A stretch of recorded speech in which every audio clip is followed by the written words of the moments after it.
Stephen ചേട്ടാ Stephen കേറി കഴിഞ്ഞാലുണ്ടല്ലോ അയ്യോ നമുക്ക് തളർന്നു കിടക്കുന്ന പോലും ചാടി എനർജിയാ അത്ര എനർജിയാ.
उस्ताद क्या बात है उस्ताद, क्या है ये, क्या कमाल का परफॉर्मेंस आपने किया है, अरे वाह.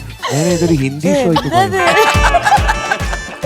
സ്റ്റീഫൻ ചേട്ടാ സ്റ്റീഫന് കേറി കഴിഞ്ഞാലുണ്ടല്ലോ അയ്യോ നമുക്ക് തളർന്നു കിടക്കുന്ന പോലും ചാടി എനർജിയാ അത്ര എനർജിയാണ്. ഈ ഒരു സന്തോഷം, ഈ പ്രസരിപ്പ്, ഈ ഒരു യുവത്വം, ഈ ഒരു ചെറുപ്പം, ഈ ഒരു ബാല്യം, ഇതെങ്ങനെ എങ്ങനെ ഇതിന് ഈ ഒരു തുടിപ്പ്, എനിക്ക് അവസാനം പറഞ്ഞ ഇഷ്ടപ്പെട്ടു, ബാല്യം എന്ന്. ഈ ഒരു വാർദ്ധക്യം, ഇതെങ്ങനെ പരിപാടി തുടങ്ങുമ്പോഴേ റിമി ഇങ്ങനെ അപ്പൊ പകുതി മുതൽ എന്താണെന്ന് അല്ല, അത് സാറ് പറഞ്ഞ കറക്റ്റാ. ചുമ്മാ തളർന്നിരിക്കുന്നവരെ പോലും നമുക്കൊക്കെ കുറച്ച് സമയം വേണം, മിനിമം ഒന്ന് സംസാരിച്ച് ഒരു എൻട്രി, ഒരു 10-20 അരമണിക്കൂറെങ്കിലും വേണം ആൾക്കാരെ ഒന്ന് കയ്യിലെടുക്കാൻ. ഇത് ഇങ്ങനെ ഇരിക്കുന്ന ഒരാളെ പോലും ഫസ്റ്റ് 1 മിനിറ്റ്, ഒറ്റ മിനിറ്റിൽ അവരെ റെഡിയാക്കി എടുക്കാൻ അതൊരു മരുന്നായിട്ടാ വരുന്നത്, പോക്കറ്റിലിട്ടിരിക്കുക. സ്റ്റീഫ് അത് നമ്മളായിട്ട് പറയേണ്ട കാര്യമില്ല, ലോകം മൊത്തം അംഗീകരിച്ച ഒരാളാണ്. വിരലുകളിൽ മാന്ത്രികതയുള്ള ഒരു മജീഷ്യനാണ് ശരിക്കും പറഞ്ഞ സ്റ്റീഫൻ. ഫ്ലവേഴ്സ് സ്മാർട്ട് ഷോ ശനി ഞായർ ദിവസങ്ങളിൽ രാത്രി 9:30 ഫ്ലവേഴ്സിൽ.